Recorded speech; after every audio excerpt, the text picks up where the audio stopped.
Welcome to the Mindfulness of Singing, and I'm Denise, your sassy, spunky scientist. And I'm Toni, your bubbly, big-hearted flower child. Our podcast features practical tips and tools for a journey of transformation using the healing power of your voice. Each podcast, we will delve into the mind, body, and spirit connection by interviewing inspirational guests, sharing personal stories, and discussing the most recent scientific research. Tune in and join our community of mindful singers.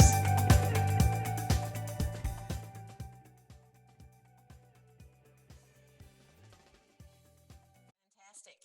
And so, that being said, what are you bringing to the table today, Miss Crowder? Well, I'm not sure, Miss Denise. There's so many things whirling in my mind that I'm working on, and many different things that I've thought as a path to share today. So, do you want to go first? Or do you just want me to take one of those paths? Let's hear your path. I love your paths. Your paths lead us down many interesting conversations. So, give us your path. Okay. Well, you know how much I love words. Love, love, love words. And yeah, what's that called? When a person is a word person, there's a word for it. Etymology. There you go.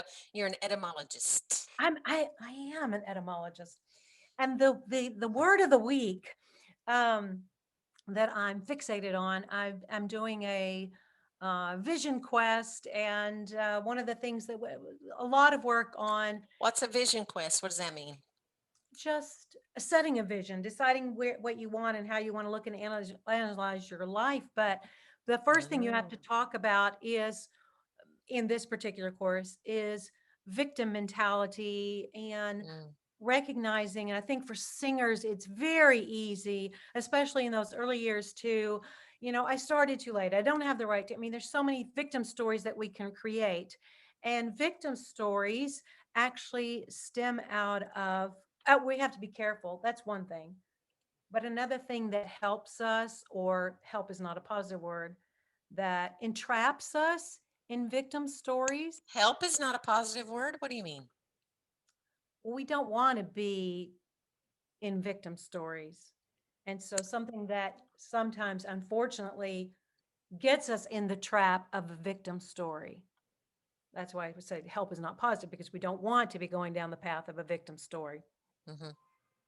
And for someone like myself, because I'm very susceptible to, and I think it's very timely, this drum roll, this word that I'm going to share with you, because of COVID, because everybody is so fixated, and rightly so. I'm not denouncing that it doesn't exist, but get me wrong there. But this virus that's happening around the world, that's causing so much problem. Well, I want to say that there's a problem that we all need to be aware of, that isn't a physical contagion that we're going to catch from somebody else.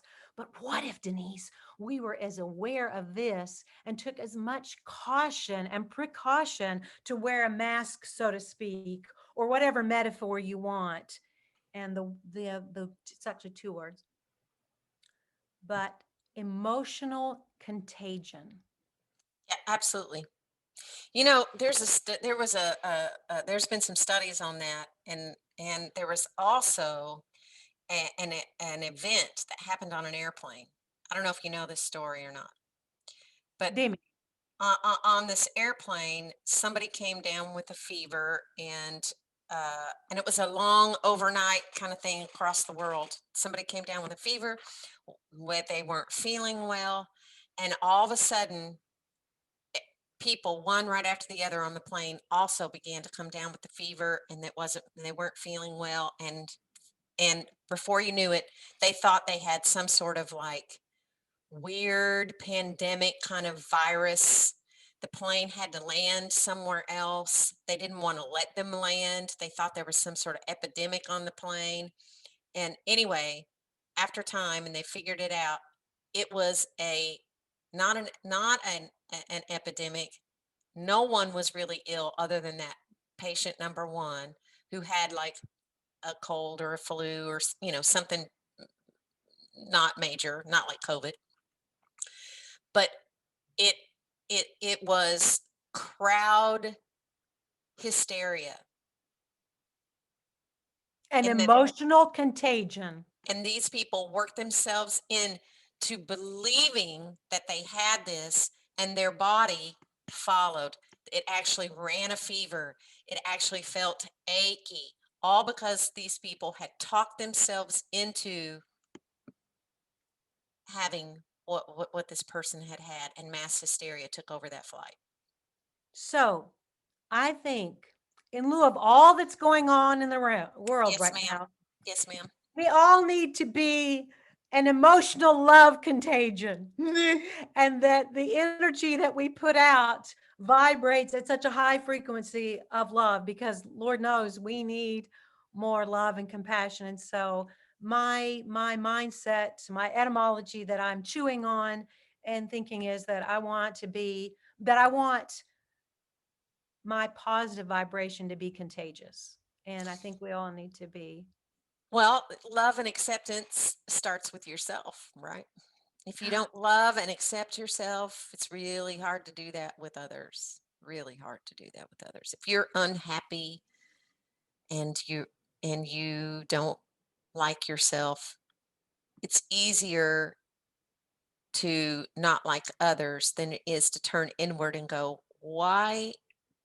What's happening with me? Why? When it's everybody else, it's not everybody else, right? Right. So what's happening with me? Why am I so judgmental of this other person or these people? Or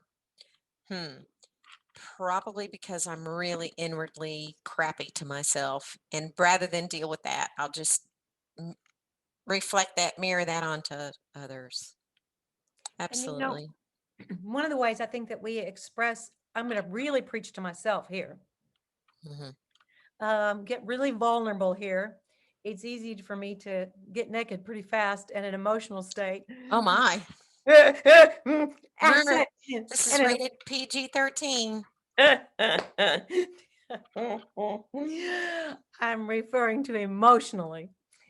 And one of my overarching things is feeling like I'm enough.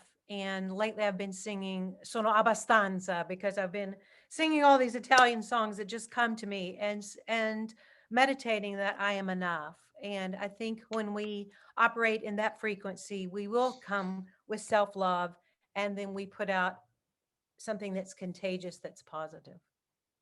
Love it. That's great. So Well, that's thank you for taking us down that path. well, That's you're welcome. that's both mind and spirit right there. Yeah. Yep. And then your Getting body reacts in turn, because the body just reflects what's happening in the absolutely. emotional spirit. So Absolutely. I'm reading a book called By the Biology of Belief, and it is so good. I suggest everybody read it. It's really, really good. It's very sciencey, which of course, you know, I love. Very sciencey and very mind and eye opening as to how much power our minds have over our own health, our own mental health, our own emotional health, but also our own physical health. Like I can just make myself sick by doing certain things, you know. right. So it's really a powerful book. I suggest everybody read it. So yeah, I'm excited about our guest. Let's bring her We are so happy to have Iris Gordon, the author of The Singing Body, a Vocalist Companion, as our guest today. And Denise discovered Iris on YouTube and was just fascinated with her work. And basically what she does is combines many different types of body work, Feldenkrais, Alexander, a whole bunch of things together into her own movement practice to help singers improve their singing.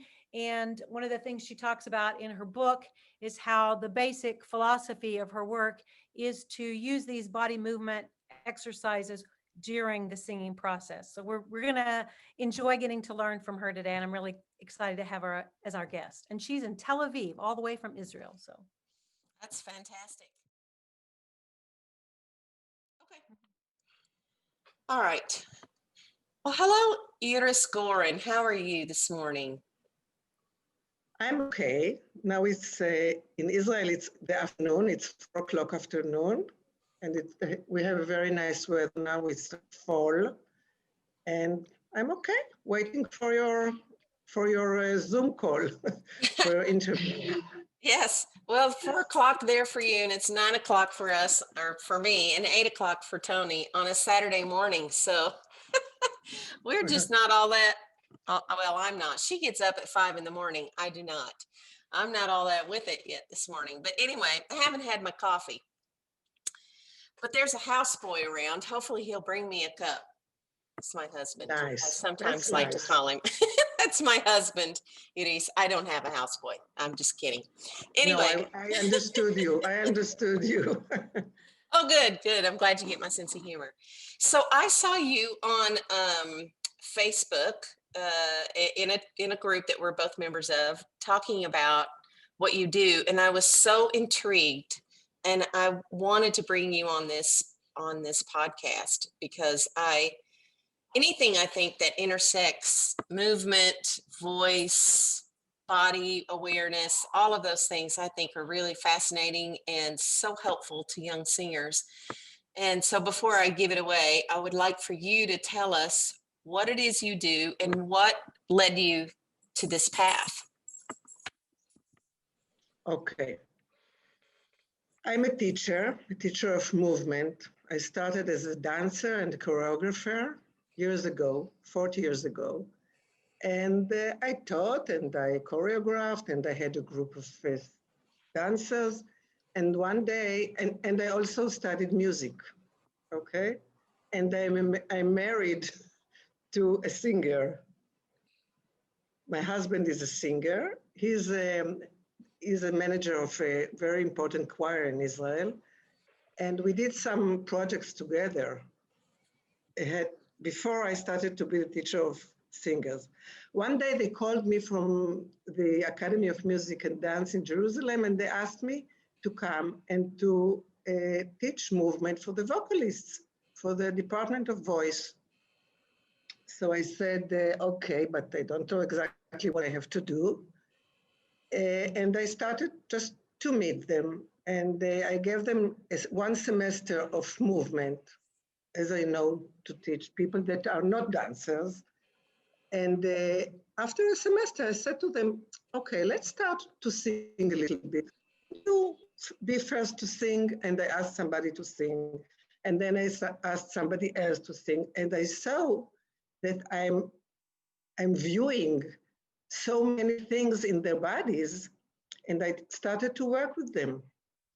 And I went to lots of concerts, and I saw so many problems in their standing, in their way of using the body, and so on. And I started to work, and I started to understand more and more what I have to do.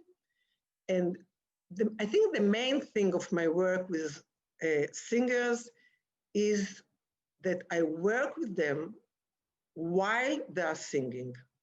It's not only that I give them ideas of good alignment and good and well-being of the body and how to go around and stuff like this. I work with them while they are singing. They sing to me, and then I start to give them some ideas of what they have to do in the body, and they hear the change on the spot. I may say maybe also that I'm using my ear, I'm using my eyes, and I'm using also touch. Okay, I always, if they allow me, of course, I touch them and I see how much tense they are, what they are using and what they are not using while singing, and so on. That's it. About it. I don't hear you, Denise. You are muted. Yes, thank you. That is really great. I love that because I'm not a dancer. I wasn't allowed to dance as a child, which is a really big sadness for me.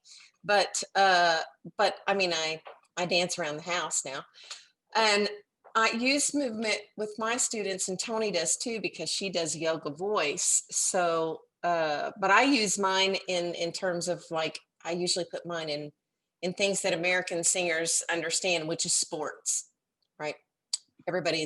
Lots of people love sports here. So I try to put some of that in sports.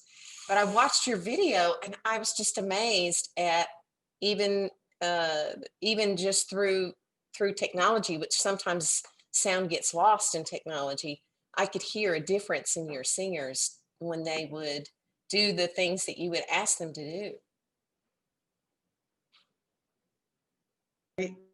You know, I might say that there are so many parts of the singing, you know, phases of, I would say, of the singing, like legato, like going to high notes, like rhythm, like colorature, that I have a way how to deal with it. Everything is through the body. One of the main things that I work on is sensation of the weight. Very interesting, I think. I sense myself that if you sense the weight of your body, you get freer to sing. The voice is getting very fluent. What do you think about this? I think it's great, and I want to add something to that. I just happened to be sitting here with this beautiful new book. It's Iris's book, The Singing Body, a Vocalist Companion, yes. And in it, she mentions singing while lying down. And Denise had mentioned that I use yoga in the studio and movement, and we certainly speak the same language as we're singing with the whole body. And I think in my own training, I missed out by not experiencing the sensation of being so totally relaxed and what happens to gravity when you're in that position.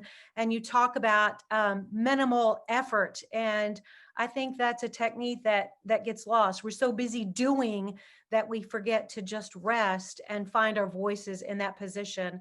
So, yes. It's more than resting. Resting is very important. Lying and singing is great, I think. People don't like it because they sound differently. So they say, oh, this is not my voice, and so on. And they said, don't get used to one way of voicing, you know. But I think it's very important to rest. But I find the sensation of gravity, really, if you hold something in your arms and you really sense its weight, you start to sense your own weight.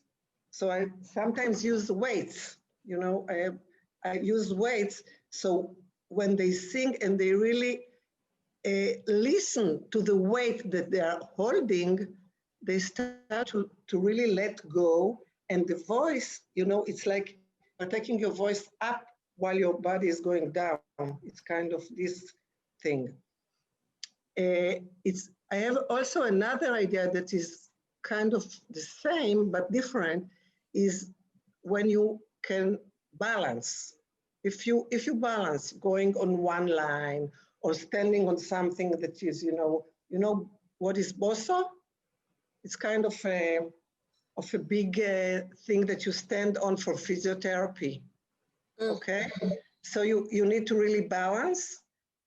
If you're really balancing, it means that you're using exactly what you need in your body. You're not doing too much and not less. This is the best way to sing, you know? If you are standing on one leg and you are balancing, then you sing, it's always much better than you're just, you know, losing your body.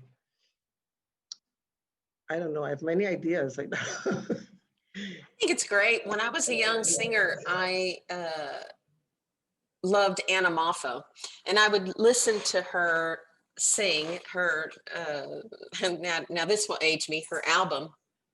And I would listen to her and I would lay on the floor and sing with her because I was really trying to figure out breath. And I couldn't figure out the way the classical breath was. And I'd been a singer prior to that, but a different singer. And I probably spent 2 years on the floor trying to learn my music and figure out how that was they were trying to get me to breathe. That was so very foreign to the way I had been taught to breathe and the way my body had begun to breathe. But anyway, I love laying in the floor as a young singer, but I got away from it. I'm going to go back, thanks to you. Okay. Talking about breathing, so this is a main thing about singing, yes? I think it's the whole business of singing is about breathing, in a way, okay? So I'm talking a lot about inhaling very low, very, very low. Let go of your belly muscles, but the very lower one. And then try to zip the muscles like a zip, very slowly through the phrase. And work only downstairs. I mean, only till the waist. That's all, nothing here. So, and I have some ideas of doing something outside your body, like your arm, like with something that you hold, in order to understand what's going on inside. Because I find that the body likes to imitate itself. We much likely will do the same thing in two places rather than one thing in one. I mean, we rather do this than this, yeah? Okay, so for example, if I want to show with my little hand, I want to show what's going on with breathing, I would say, I don't know if you can see me, but if I stand, for example, so I throw my arm and hand when I inhale, okay? And I let go my belly, and I zip it, I close my fingers, and I take it up till the waist while singing. And I show myself in this way, I show myself how to breathe. And it works fantastically, what I just show you. And I have some other, what I call patents, kinds of ways. If this doesn't work, I have another way. But this is the idea of let go and work delicately. Let go and work delicately. Nothing is too much. This is one way that I think about breathing. Edith, I have enough. Yeah. Can I ask something about that? I want to stay on that breathing thing because I think that our listeners and our viewers will really want to understand what it is you're saying. So go through that again, but slower. So when you stood up, you said that you take a breath in, but you throw your arm down. Do that a little slower for us, will you? Okay, I will do it slowly. I will stand just a moment. I'll try to stand so you can see me. Perfect, thank you. Even okay, yes. So I sit here, yes. And I take my arm. I think I try to be very, soft and free in my arm, and I throw it down like this, and I inhale. Okay, so it's like this. Okay, and when I sing, when I have my phrase, I do in the minute that I start to sing, I close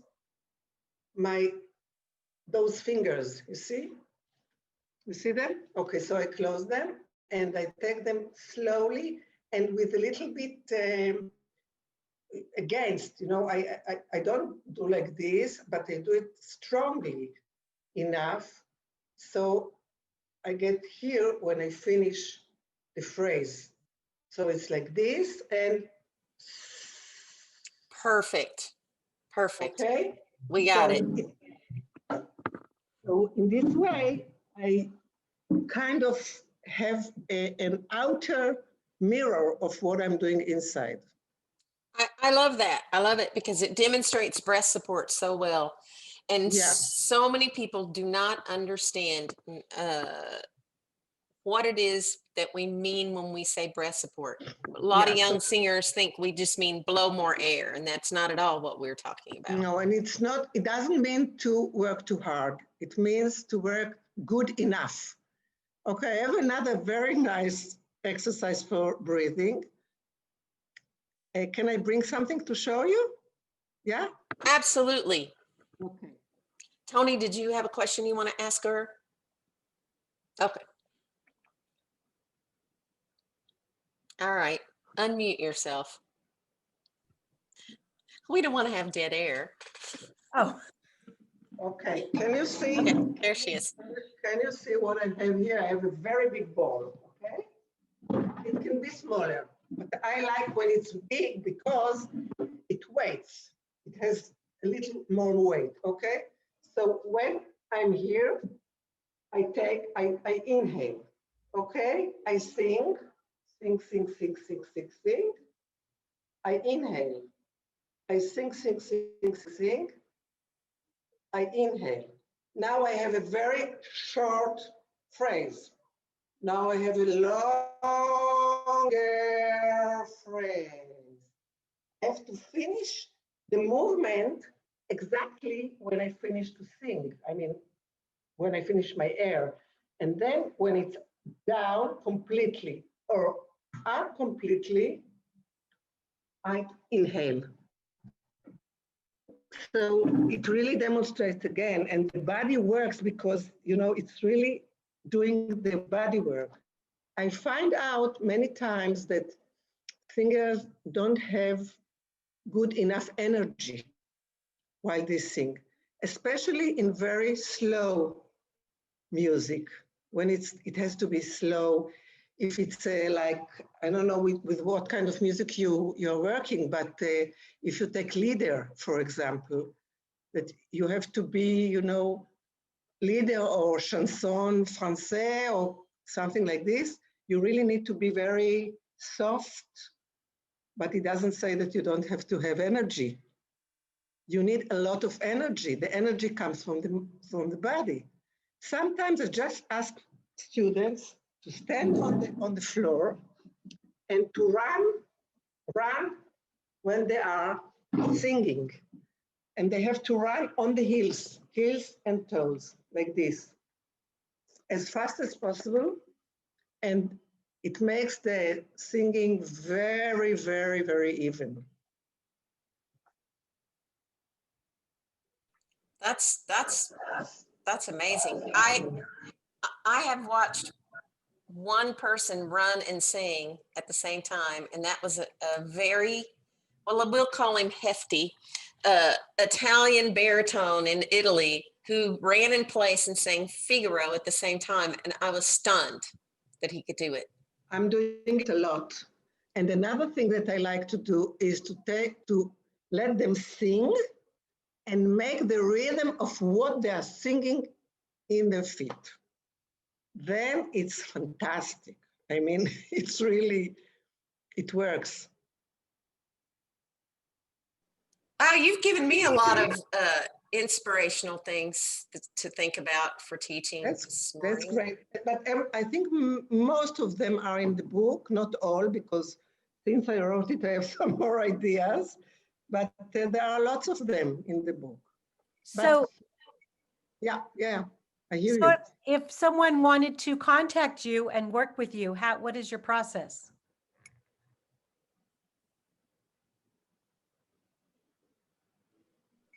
They just can write me, they can call me. My mail is very simple. Why don't you give it to our listeners? Do you have a web page? I have a website. What's the website, Iris? English. Iris Goren, COIL. That's my website. CIOL? No, Iris Goren, my name. Yeah. But .co.il for Israel. Ah, yes, of course. Okay, gotcha. Okay. So it's there, and there are many. I have a video. I have YouTube line of my own, so they can observe my work through. I have 2 very good videos about how I work with singers. And I work already many times in Europe, and also not only with singers, also with instrumentalists. And I will be delighted to come to you if you want. I don't know exactly where you are, actually. Well, we're both in the southern part of the U.S., but we would love to have you come as soon as we're done with this wretched pandemic. Yeah, we know. But I can come, I can come and work with you, and I have some good friends in the States, so I will go and visit them. I have 2 very good friends in the West, in San Diego and in Seattle. That would be great. That would be great. One of them would love to come to see me in your state. And what state you are in? I'm in Virginia and she's in Arkansas. Okay. And I've been to Tel Aviv a couple of times to sing, and it's just absolutely beautiful. So it's nice to see you. And in the opera or with the Philharmonic? Yes, no, in a training program with the International Vocal Arts with John Dorneman's program. Ah, okay, good. I have many students there sometimes, yeah. My husband has sung there many times and tells me how beautiful it is, and I would love to come. So we'll have to figure that out. Yeah, you are very welcome. Very welcome. I'll host you with pleasure. Well, thank you. And thank you so much for sharing your time and your talents with us today. And I know you're going to inspire our listeners as you have us as well. So thank you. Thank you. Thank you. Thank you very much for calling me. You're welcome. Thank you, Denise. Bye-bye. Ciao. Bye. Enjoy your party this evening, Iris, your dinner. Yeah, I have a dinner for my mother who is 96. Oh, nice. Good for you. Fun. Boy. Okay, so right. Bye-bye. Bye-bye. Bye-bye. Have a nice weekend. Bye-bye. You too. Bye-bye.